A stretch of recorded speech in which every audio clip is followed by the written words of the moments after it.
Hello dear students. Today we have another problem of JEE Mains 2019 9 जनवरी के second shift का problem है ये बच्चों। ये क्वेश्चन भी आपका सिस्टम ऑफ लीनियर इक्वेशन पे बेस्ड है। तो यहाँ पे आपके तीन वेरिएबल्स हैं x, y and z and these are constants and it is said कि ये सिस्टम ऑफ इक्वेशंस जो है कॉन्सिस्टेंट है। कंसिस्टेंट का मतलब अगर मैं आपको पहले बता दूँ, कंसिस्टेंट का मतलब होता है ईदर यूनिक सॉल्यूशन और इनफाइनाइटली मेनी सोल्यूशन।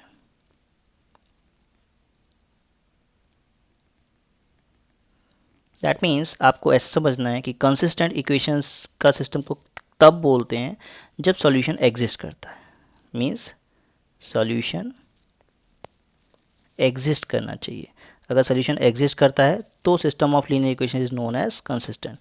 तो या तो वो यूनिक सोल्यूशन हो सकता है या इनफाइनाइटली मेनी सोल्यूशन हो सकता है in case of three variables and three linear equations are given. Okay, तो before proceeding the solution of this question I would suggest कि I have already discussed the concept behind this type of system of linear equations in one of my video। तो उसका description link मैं description box में डाल दूँगा so that आप उसको पहले वॉच करो। उसमें आपको तरीका पता चल जाएगा कि सिस्टम ऑफ लीनियर इक्वेशंस को सॉल्व कैसे करते हैं। एक बार अगर आपको वो सोल्यूशन का तरीका आता है या आपने देख लिया है, समझ लिया है, तो आप इस क्वेश्चन को अपने आप ट्राई करिए। ट्राई करने के बाद सोल्यूशन देखिए। Okay, so let's start. हमको बोला गया ये system linear equation. So first of all I will be calculating delta. Determinants कुछ हमें कैलकुलेट करने पड़ते हैं। एक डेल्टा होता है डिटरमिनेंट, तो हम उसको कैलकुलेट करते हैं। डिटरमिनेंट डेल्टा कैसे कैलकुलेट होगा? एक्स, वाई और जेड के कोफिशिएंट्स से। तो एक्स का कोफिशिएंट 1 है, वाई का कोफिशिएंट -4 है, जेड का कोफिशिएंट 7 है। यहाँ पे एक्स का कोफिशिएंट 0 है, वाई का कोफिशिएंट 3 है एंड जेड का कोफिशिएंट -5 है। एक्स का कोफिशिएंट -2, वाई का कोफिशिएंट 5 एंड जेड का कोफिशिएंट -9। सो बच्चों डेल्टा यहाँ पे हमारा इजीली कैलकुलेट हो जाएगा without any problem. So let us expand this determinant with respect to column 1। तो कॉलम 1 के रिस्पेक्ट में जब एक्सपैंड करेंगे तो I will be getting 1 into this determinant. This is actually -27 plus 25। I hope you all know how to expand a determinant. -2 into 20 minus 21. So this is coming out to be -2 into -1. That means 2 minus 2 0. Okay, so delta अगर zero आ गया तो उसके बाद तो हमारे पास possibility ख़त्म हो गई यूनिक सोल्यूशन की, क्योंकि यूनिक सोल्यूशन के लिए डेल्टा नॉट जीरो होना चाहिए था। तो अब हमारे पास दो पॉसिबिलिटीज़ बचती हैं। डेल्टा जीरो आ गया है तो डेल्टा 1, डेल्टा 2, डेल्टा 3 हमें चेक करना पड़ेगा। अगर वो उनमें से कोई भी एक नॉन ज़ीरो आ जाता है तब तो नो सोल्यूशन हो जाएगा। Means equations will be inconsistent. तो अगर वैसा होना होगा तब तो ये क्वेश्चन ही गलत है। तो वैसा तो होगा नहीं। Let's check delta 1। Delta 1 should be equal to 0, delta 2 should be equal to 0 and delta 3 should be equal to 0 since these equations are consistent. Because consistent होने के लिए यूनिक सोल्यूशन तो है नहीं, तो इन्फाइनाइटली मेनी सोल्यूशन हो सकता है।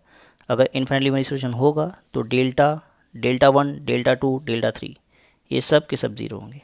So delta 1 let me calculate. Delta 1 is will be obtained by replacing C1 with GHK -4 3 5 as it is, 7 -5 -9 as it is. So now how to expand this? You can simply expand this. This is actually G into minus का 27 plus का 25